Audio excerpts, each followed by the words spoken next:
Hello, I'm Paul Beckwith, and the simple question I'm asking in this video is, has the AMOC, the Atlantic Meridional Overturning Circulation, gone amok? We know it's slowing down. Can we see signs in the weather and climate across the planet that indicate maybe that this thing is slowing down? So let's have a look.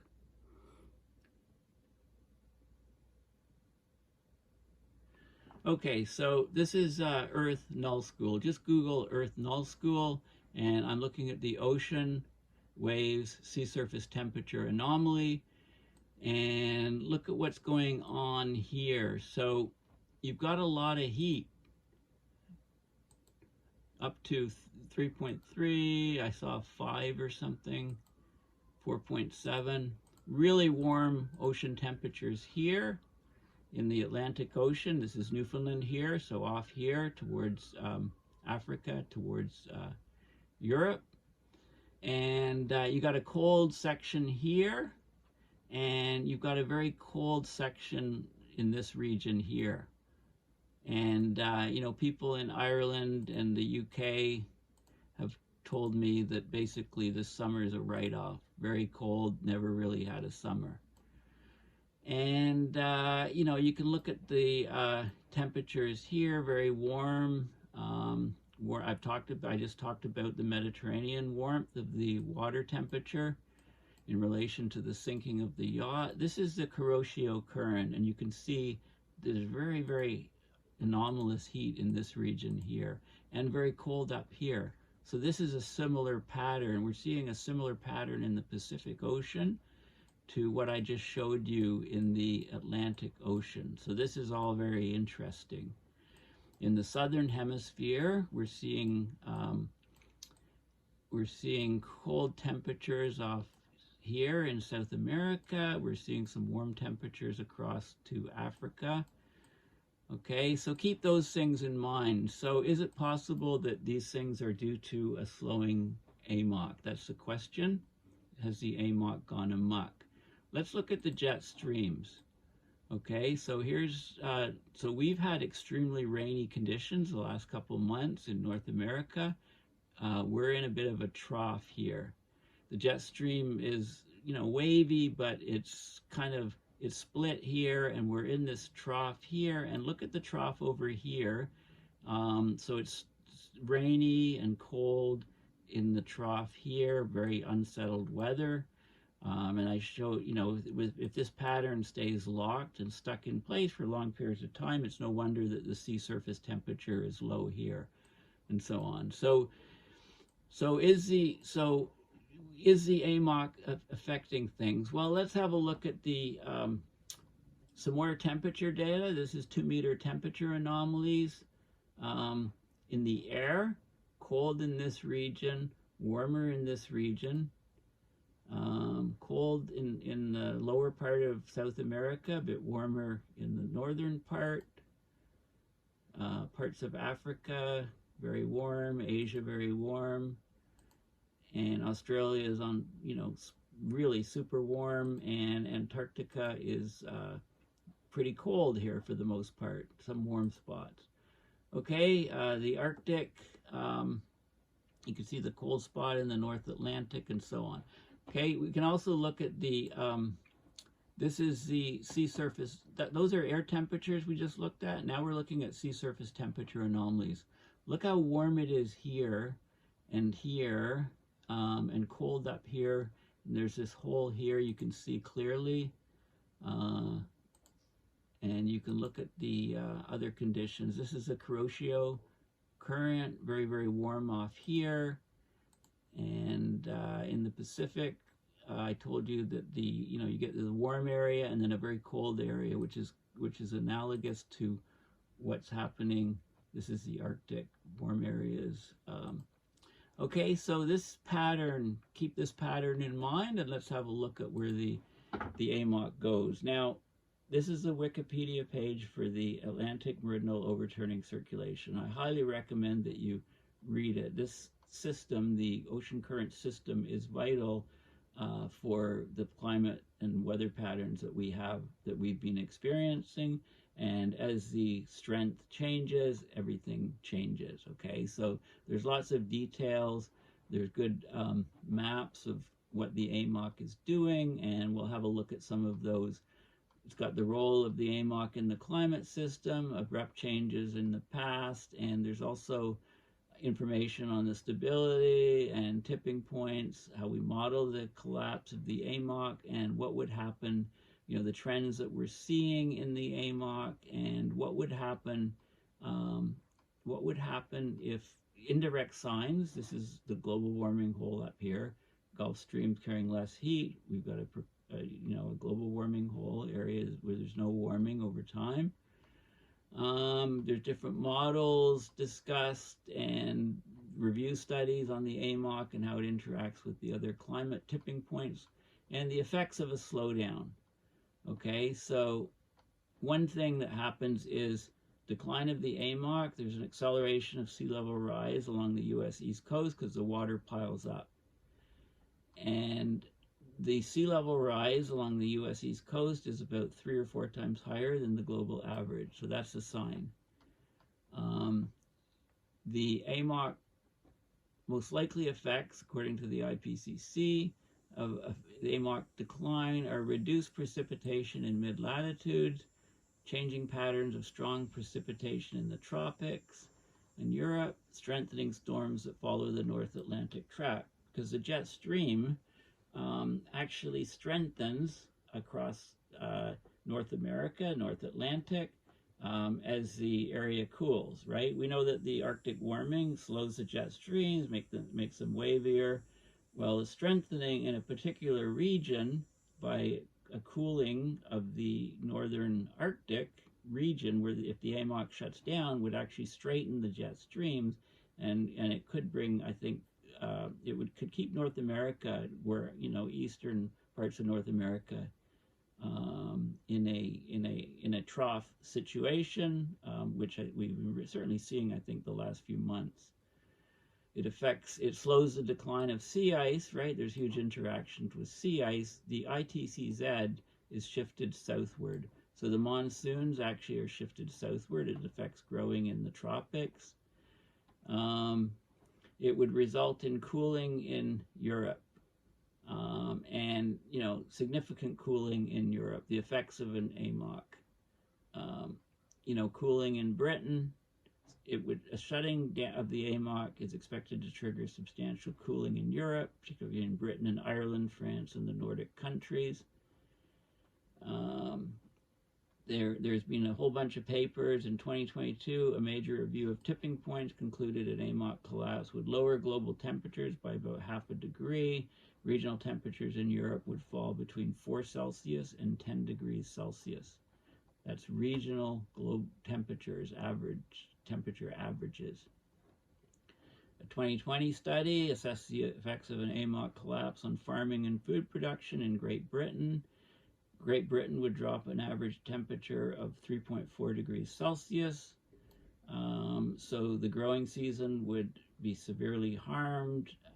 The area of land suitable for farming would drop from 32% to 7%. The net value of British farming would decline 346 million pounds per year. That's about 10% of its value in 2020. We'd get severe cooling in parts of northern Europe, up to 10 degrees Celsius. Sea ice would reach into the territorial waters of the British Isles and Denmark during winter. Antarctic sea ice would diminish.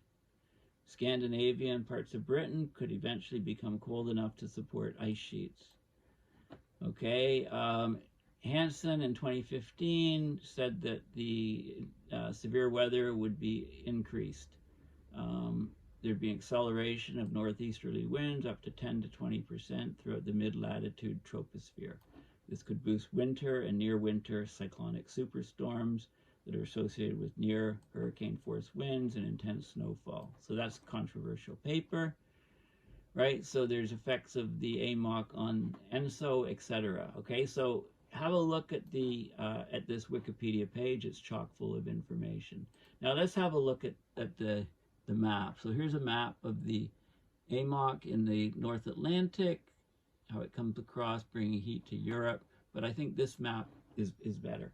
Okay, so let's have a look at what happens. So what happens with an AMOC shutdown in the North Atlantic? Basically, there's a branch here. The warm water from the Gulf Stream loops down here, gets colder, descends, and completes the loop. So basically, this northern loop here would basically shut down. So what that means is there's much less heat going into this region, so there'd be cold anomalies here. The heat would pile up in this region, so there'd be warm anomalies here. Well, let's just refresh what I discussed at the beginning. You get cold areas here and warm areas here, and the sea level off the US coast here is accelerated because of the warm water and expansion. Okay, so that's a check mark. What else happens? Well, let's look up here. If the warm water is not extending as far north in the North Atlantic, you could conceivably say the same thing would happen in the Pacific Ocean. So let's go back and have a look at the Pacific Ocean. Okay, well, what do we see happening? We see the Kuroshio current come up, carrying heat, and it's not going up as far north, perhaps, as it did before, so the warm water is collecting in this region. And again, temperature anomalies here, that's 3 degrees, 4 degrees, you know, very, very warm sea surface temperature anomalies in these regions. Also very cold sea surface temperature anomalies in these regions. Okay, so the heat is staying at lower latitudes from the ocean currents and being transported up further north. So this is very analogous to what we're seeing in the Atlantic. Okay, so the heat buildup here, cooling here, same thing here. This is exactly what you would expect with an AMOC slowing down. Now let's go down to the southern hemisphere and have a look. Well, let's go back to the jet streams again. Okay, so the trough here and the trough here. Well, we've had lots of rain in North America, and the trough here, very cold conditions all summer, or the last few months anyway, in Europe, in Scotland, Ireland, you know, UK, etc. Okay, well, let's have a look at the southern hemisphere. Well, look at the jet stream pattern here. Now, it's inverted, right? So the map's upside down. So this is actually a trough. It looks like a ridge, but it's actually a trough because it's in the southern hemisphere. Cold air is coming up. And this explains why South America is much cooler in the lower half, and it's got a slight temperature anomaly in the upper half. Let's have a look at the ocean currents. And we've got all this cold water here, right? So of course the lower part of South America is very cold. Okay, so the sea surface temperatures are very cold. Does that jive with our map here? Well, if the water is coming up here and not going all the way up, there's less going into the northern hemisphere, so there's more. So the system's getting clogged, and the water coming down here is only driven from this branch now, not from this branch.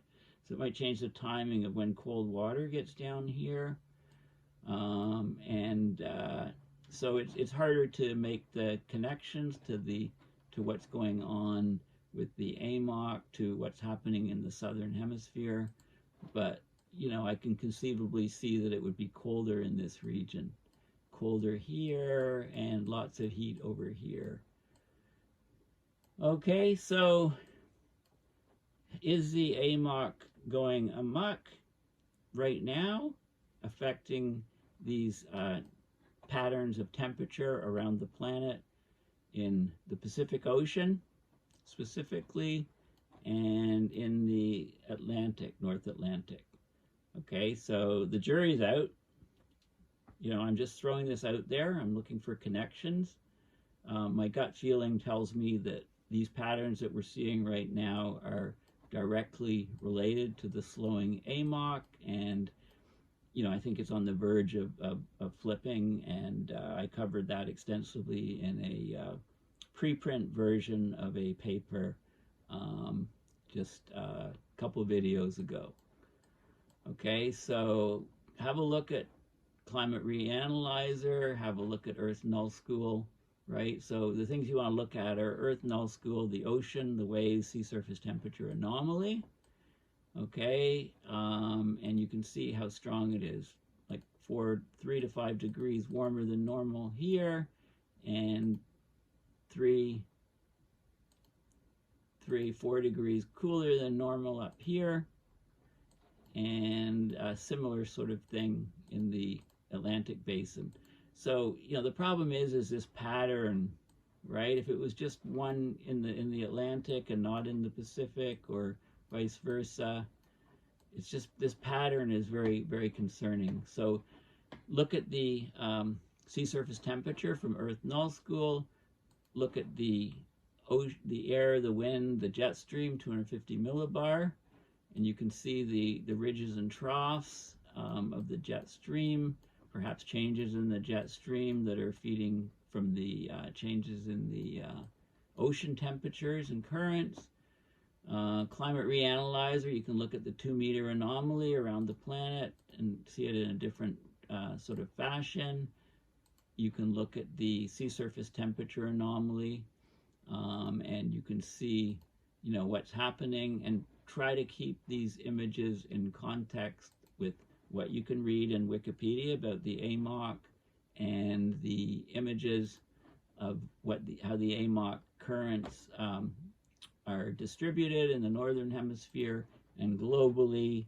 And if this branch is actually shutting off, then you see these characteristic signatures. You know, you can try to figure out, well, if there's no more heat going up here, then there's a huge negative anomaly here. It's colder.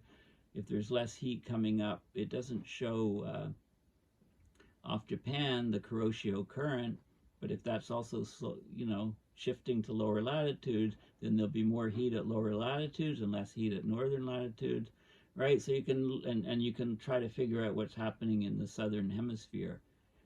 So if you know, what's the strength of the AMOC down here, if this is shutting off up here, and, you know, you can just try to figure out the connections yourself, right? Don't take my word for it. I'm just guiding you to ask the question, is the AMOC gone amok, and to look at the data yourself and try to analyze it as I have, and then you can come to your own conclusions, right? Rather than just explain something to you, I'd rather teach you sort of some of the thought processes behind it, and you can have a look at this stuff yourself. Okay, well, thanks for listening.